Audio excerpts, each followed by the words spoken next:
Hello everyone, once again I welcome you all to your own YouTube channel जिसका नाम है invincible vision, जहां पे हम बात करते हैं ग्रोथ की, माइंडसेट की, जीवन में आगे बढ़ने की, खुद से सवाल करने की और एक बेटर डायरेक्शन में जाने की. That's why it is invincible vision. Today we're going to talk about a really interesting topic which is highly relevant to each one of us again, which is about money, right? We'll not be talking about how to get rich, how to earn more. We'll be particularly discussing about this particular book, Psychology of Money, written by Morgan Housel, and my takeaways from this book. I'm not much of a reader, but पिछले एक महीने से I've been reading this book and I really found it interesting, and it also validated some of my points which I used to think about money, the way I used to think about money, और उसी के बारे में आज बात करेंगे. So I'll be talking about my takeaways from this book and money in general, my point of view towards money, right? So the first chapter is the first takeaway from for me.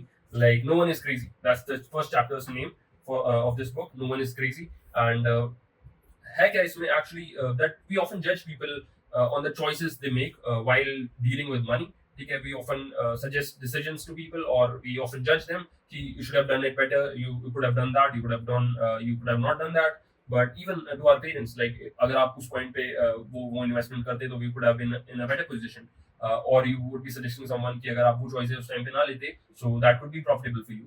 But I've realized this, that you are not in the shoes of those people while they were making decisions. ठीक है, the way you think about money is just because you have been through that's what your experience is, right? क्योंकि the way we think is totally dependent on the story of our past, or our experiences, or how we have seen money, or what money has played the role in our lives, right? जो कि for an example, if you talk about somebody who's rich, who's seen money right from the beginning, they would not be focusing about getting more wealth and getting richer.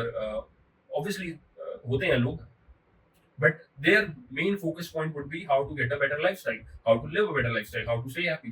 But on the other hand, if you talk about somebody who's not seen money from the beginning, they'll say, okay, I need to get rich and then probably go for a lifestyle. Okay.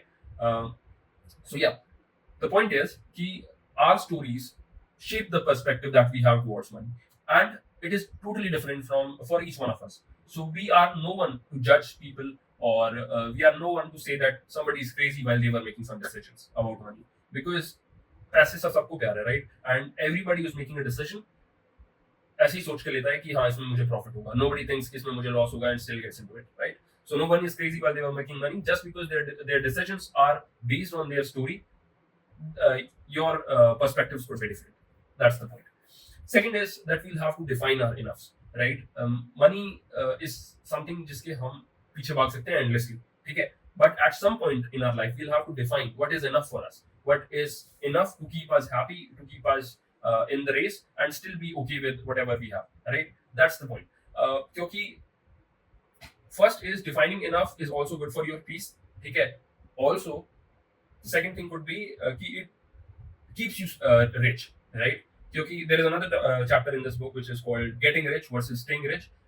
Totally two different things, क्योंकि getting rich involves a lot of risk taking, ठीक है, finding opportunities, but staying rich involves the opposite way, right? To be conservative about money, to be skeptical about wherever you put your money, right? And both things are important, but once you have reached your enough, you'll have to be there and be conservative about money. You'll be focusing about returns which are safer, probably less in number but safer, right? Probably less in percentage but safer. So staying rich is that part, right? Third is freedom is greater than profit. What does it mean? That you'll have to, it's good to have control over your time, right? Profit is never bigger than the freedom that you have. Suppose for an example, अगर आप एक ऐसी investment करते हो जिससे potential तो बहुत है, but it is not letting you sleep well at night, ठीक है? क्या फायदा है उस रिस्क का जिसमें आपको चैन नहीं मिल रहा है, right? So this is also written in this book, and I feel as well कि freedom is also greater than profits या परसेंटेज ऑफ प्रॉफिट, बिकॉज अगर आप अच्छी चैन की नींद सो सकते हो, what better profit do you need, ठीक है? तो रीजनेबल अमाउंट ऑफ रिस्क आप ले सकते हो आप. Fourth is wealth is what you don't see, right? You can find a lot of people जो own करते हैं number of iPhones, ठीक है, could have flashy cars, बहुत बड़ी बड़ी properties में रहते हैं, ठीक है? But real, this is the difference between a rich guy and a wealthy guy, because a wealthy guy has a lot of options to purchase all the assets that a rich guy has, but those options, those possibility of having those options is something that is making him wealthy and something which is making him differ from a rich guy, right? Let's suppose you bought some you had 2 crores and you bought a villa of those 2 crores, okay? You bought a house of those 2 crores. Problem क्या है उससे, जब when you need it, you don't have that money, even though you own that property, but you don't have it. You don't have options to sell it, or you don't have options to buy another things. But somebody who is, let's say, bought a 1 crore house and has 1 crore in invested, has a lot of options, right? That's why I will say, okay, this guy is wealthy because he has a lot of options and he choose a different way of living, lesser lifestyle, but having a lot of options is going to give him the freedom to live the way he wants, right? So involving less emotions while making money decisions will help you a lot. So it's not good to involve your emotions while you're making decisions about money. Uh, it could be your ego, your anger, your sadness, whatever. But having emotions out of your decisions will help you a lot because क्योंकि आप rationally तब सोच रहे हो, तब आप rationally देखते हो कि मैं पीयर प्रेशर में आकर वो प्रोडक्ट्स, वो एसेट्स बाय नहीं करूंगा जो जिनकी शायद मुझे जरूरत नहीं है या फिर उनके बिना भी मेरा काम चल सकता है, ठीक है? दैट इज वेरी इंपॉर्टेंट क्योंकि जब आप खुद को सोसाइटी के प्रेशर में आके डिसीजंस लेने से रोकते हो, not only you are focusing on your financial part, you are also focusing on how you think about the world, right? How they will perceive you is how you behave to them, not about how much assets do you live with, right? अगर there is a group of people जो कि आपको जज कर रहे हैं उस basis पे, the amount of assets that you will have to probably get out of that circle because those people are not feeding you, your family, right? So अगर आप अपने डिसीजंस रैशनल रखोगे, ठीक है, ज्यादा फ्लैशी लाइफस्टाइल में नहीं जाओगे, एक मिनिमलिस्टिक लिविंग या फिर एक रीजनेबल लिविंग तक रहोगे, तो that would be fine and your decisions again have to be related with you only. अगर उसमें कुछ भी सोसाइटी का पार्ट आ रहा है जो कह रहा है कि नहीं you will have to fit in and that's why you will have to buy it, no, that's not the right thing to do. Next is save without reason. We often think कि पैसे किसी चीज के लिए ही save किए जाते हैं, but नहीं, कुछ अनप्रेसिडेंटेड चीजें हो सकती हैं आपकी लाइफ में जो कि आपको पैसे की नीड हो सकती है. That's why it is always better to save without the reason, ठीक है? You will have to get a percentage of your income out of the salary or the expenses, and then you can spend the rest, okay, while you invest something. And then you must have heard about 40-30-30 rule or 50-20-30 rule, kuch bhi ho sakta hai, okay? It's up to you, but having a proportion saved for your future is always the best choice that you can make. Again, we've talked about being rational a lot, okay, that you'll have to be rational about a lot of decisions, but reasonable is also greater than rational. That whatever works for you it should be the priority, ठीक है? You'll have to be reasonable while you are making decisions. Rational चीजें काम नहीं आती हैं.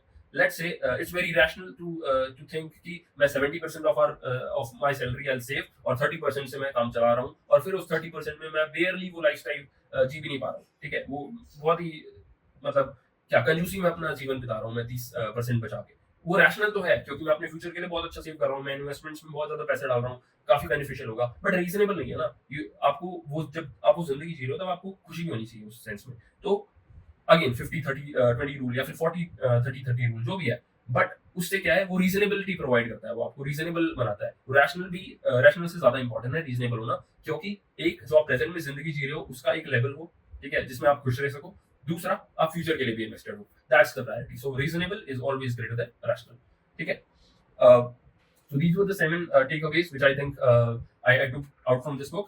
And one thing I would like to add on top of it, like either it's time which is making you money or it's money which is making you money, okay?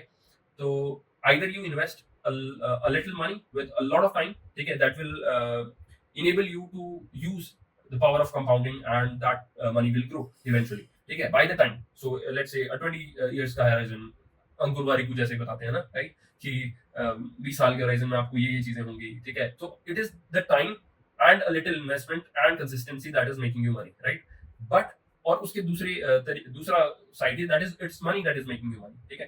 कि 1 करोड़ रुपए आपने invest कर दिया, उसका 10% भी 10 लाख रुपए है, ठीक है? And you are getting every year 10 lakh rupees of 1 crore. So let's say if it is 10 crore then 1 crore is 10% of it and you are getting it. But इतना पैसा आपके पास एक साथ नहीं है. So the eventual answer is by compounding, by time that you will invest a little, that you save a little, and then eventually by compounding and by giving that money to grow enough time can help you to be rich, ठीक है? or to be financially okay or whatever. So I think that's it. So these were my takeaways from this book. The book name was Psychology of Money, Morgan Housel. If you think there's something which I haven't discussed about this book which was there and I missed, you should do that in the comments. Okay, and I'll highly appreciate it, because there could be something जो मैं नहीं सीख पाया इस book से, but आप सीख गए. So I would like to know that. And that's it. We'll be coming back with a lot of better videos. Until then, take care, bye bye, and keep saving.